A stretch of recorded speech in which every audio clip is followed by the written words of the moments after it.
be Bapak, there. Ibu dan pemirsa Subscribe to my TV channel. One di seluruh And tanah also air. press this bell icon. Al-Mukarram Ananda Ustadz Saleh Mahmud sudah bicara soal pasang surut keimanan. 13 tahun lamanya Rasul berjuang di Mekah. Memulai dari sini, membangun iman, menata akidah, meluruskan keyakinan. 13 tahun di Mekah itu pasang pondasi. Dengan hitungan, kalau pondasi kuat, bangunan aman. Pondasi rapuh, bangunan runtuh. Pondasi mencong, bangunan bengkok. Bangunan mah bagaimana pondasinya. Orang hidup bagaimana keimanannya. Iman abstrak, nggak kelihatan, tapi bisa dinilai. Dari mana? Dari gejala yang ditimbulkannya dalam bentuk amal tadi itu. Ibu percaya nggak di situ tuh ada strum tuh? Percaya nggak? Kelihatan strumnya. Tahu ada strum dari mana? Dari nyala. Kalau ada strum, lampu nyala. Kalau ada strum, mic bunyi. Kalau ada strum, kipas angin muter. Kalau ada iman, sujud. Kalau ada iman, jihad. Kalau ada iman, sodako. Sekarang strum ada, lampu nggak nyala, anak-anak juga ngerti, Pak, itu namanya koslet. Ya, strum ada, mic nggak bunyi, itu namanya koslet. Strum ada, triskaan nggak panas, itu namanya koslet. Ngaku beriman tapi nggak mau sholat, itu namanya koslet.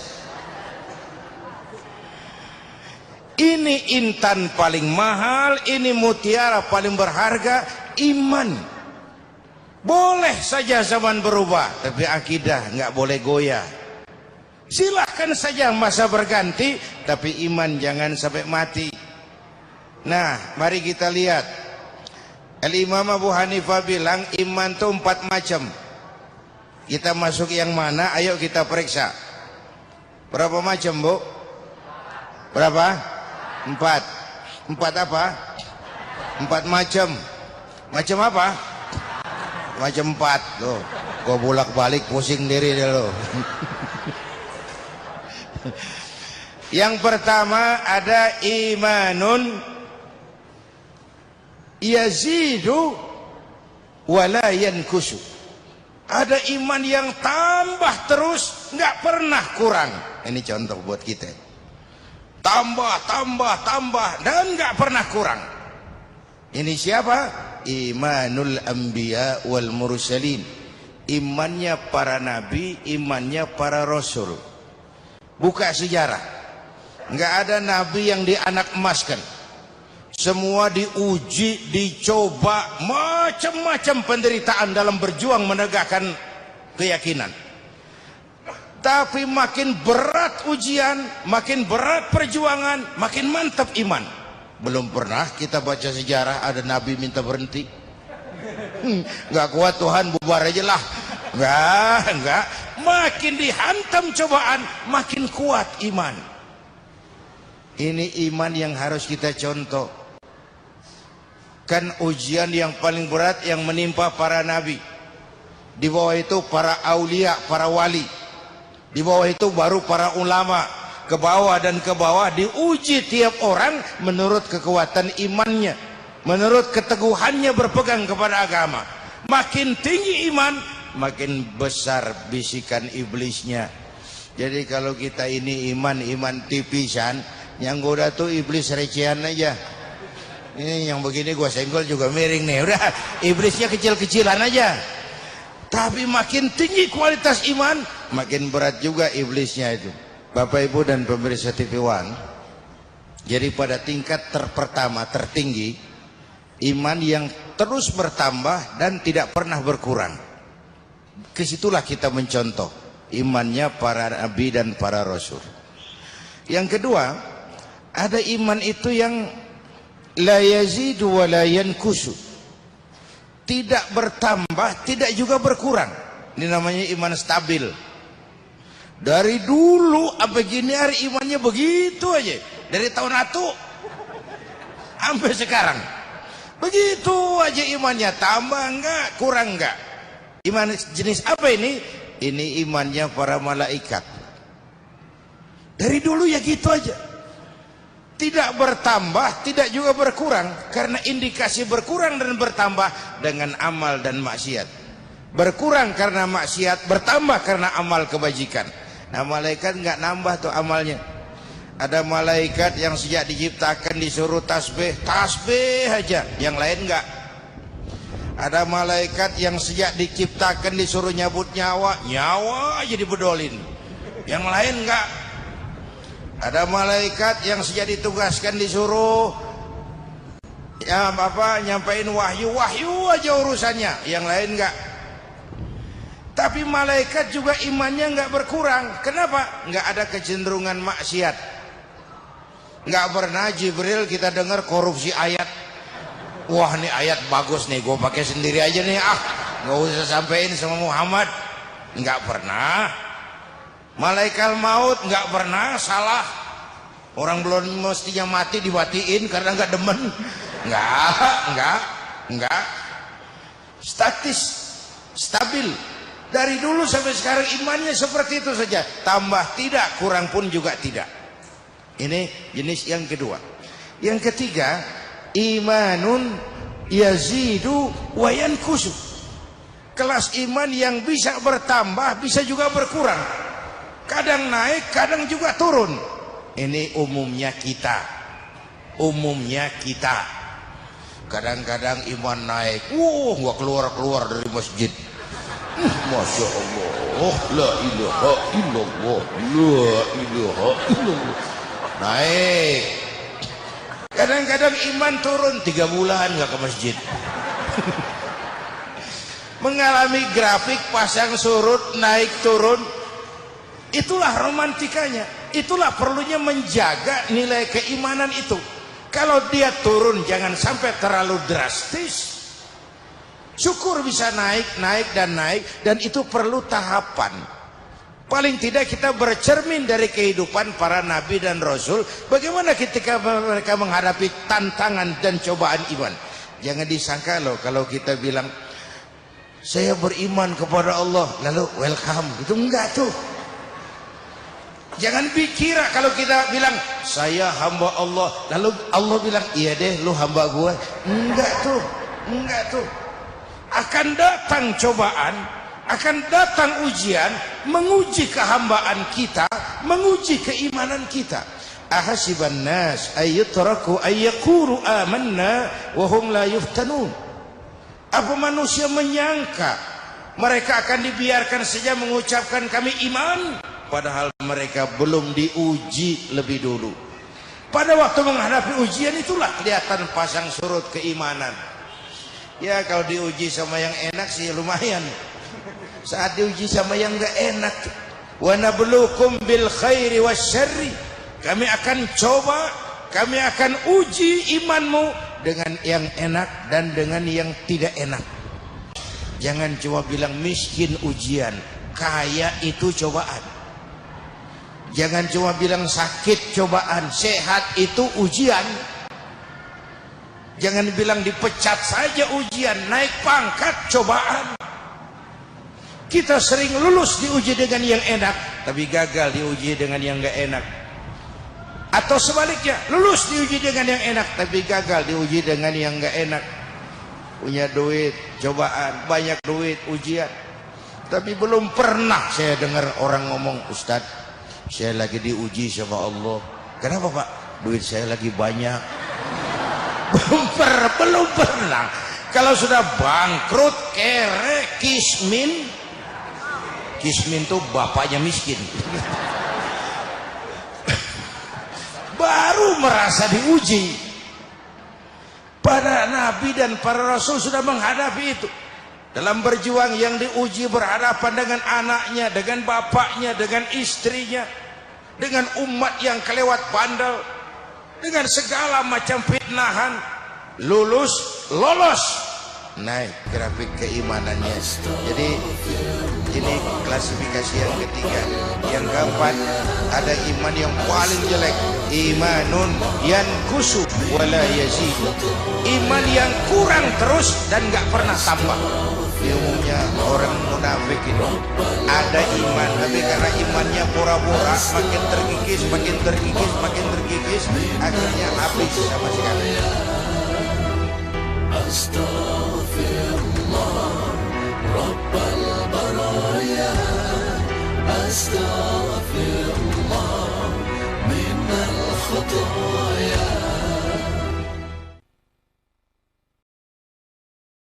Rasulullah memang pernah mengajarkan kita, irhamu salasatan minan nas, kasihanilah 3 orang. Pertama, azizan zalla, orang terhormat yang jatuh hina. Itu kalau nggak kuat mental, ambruk. Iya. Pejabat tinggi tiba-tiba pensiun, stroke. Biasa pintu mobil dibukain orang, kacamata dibawain orang, mana-mana digondol, dikawal-kawal. Begitu pensiun kagak ada yang ngopenin. Stroke. Azizan zalla, orang mulia yang jatuh ke bawah. Yang kedua, wa ghaniyan qad iftaqara, orang kaya yang jatuh miskin. Itu kalau enggak kuat mental, itu juga depresi, itu gampang stroke juga. Biasa serba ada, kaya jatuh miskin. Kalau miskin jadi kaya paling kaget. Tapi kaya jadi jatuh miskin, ini ribet kalau enggak kuat mentalnya itu. Yang ketiga, wa faqihan yal'abu bihil juhal, orang ahli fikih tapi dipermainkan oleh orang bodoh yang punya kekuasaan. Zamannya nih, orang ngerti agama, ahli fikih tapi dipermainkan oleh orang bodoh yang sedang punya kekuasaan, mengeluarkan fatwa-fatwa pesanan untuk menyenangkan kekuasaan. Itu kasihan orang seperti itu. Bagaimana Kiai? Haram. Yang benar Kiai, haram dikit dah. Pakai dikit dah lagi. Orang bodoh yang dipermainkan, orang alim yang dipermainkan orang bodoh yang punya kekuasaan. Tapi masalah bangkit dari keterpurukan itu perlu. Kenapa? Pedomannya cuma satu.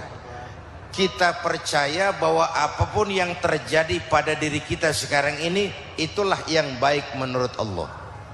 Yang baik itu kita terima, tapi terus berusaha mencari yang lebih baik dengan keyakinan bahwa yang terbaik belum datang. Kita percaya apapun yang terjadi pada diri kita itu yang baik, kita terima itu karena kita tahu ada yang lebih baik. Kenapa kita mau mencari yang lebih baik? Karena kita percaya yang terbaik belum muncul.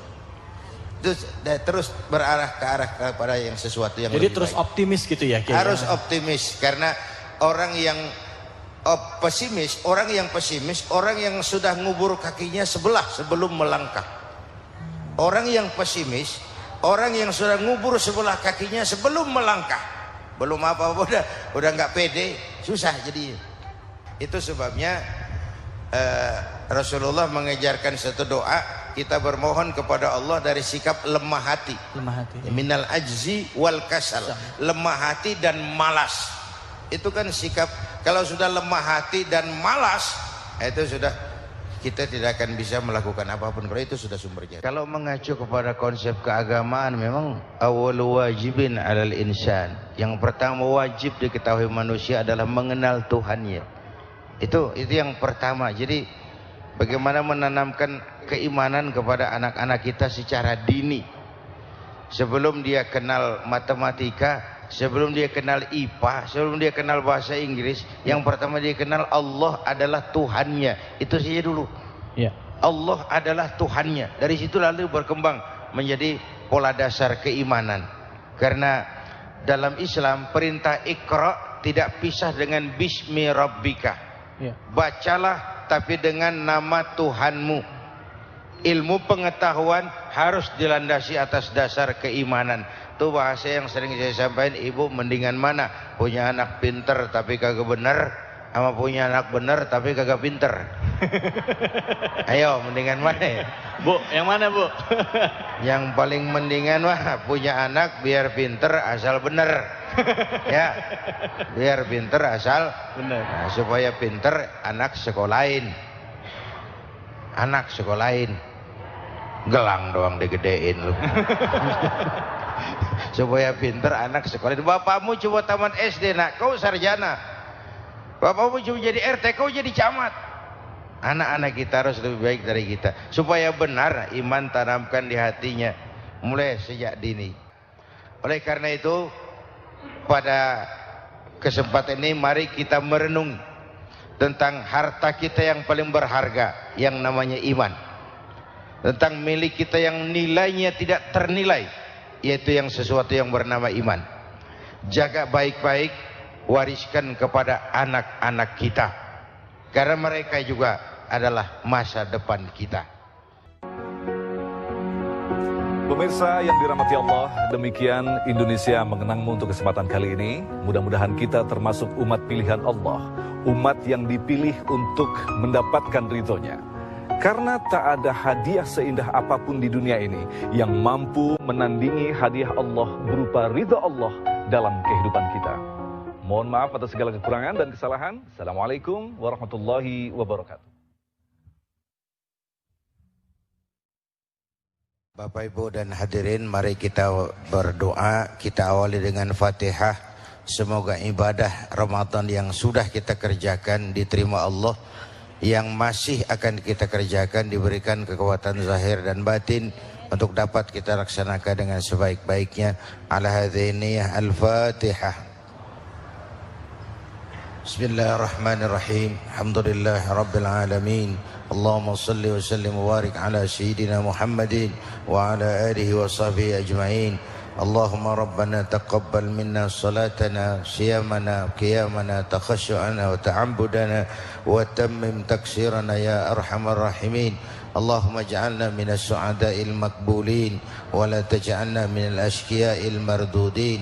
Allahumma anta تعلم ذنوبنا فاغفرها وتعلم عيوبنا فاسترها وتعلم حاجاتنا فاقضها كفى بك وليا وكفى بك نصيرا ربنا آتنا في الدنيا حسنة وفي الآخرة حسنة وقنا عذاب النار.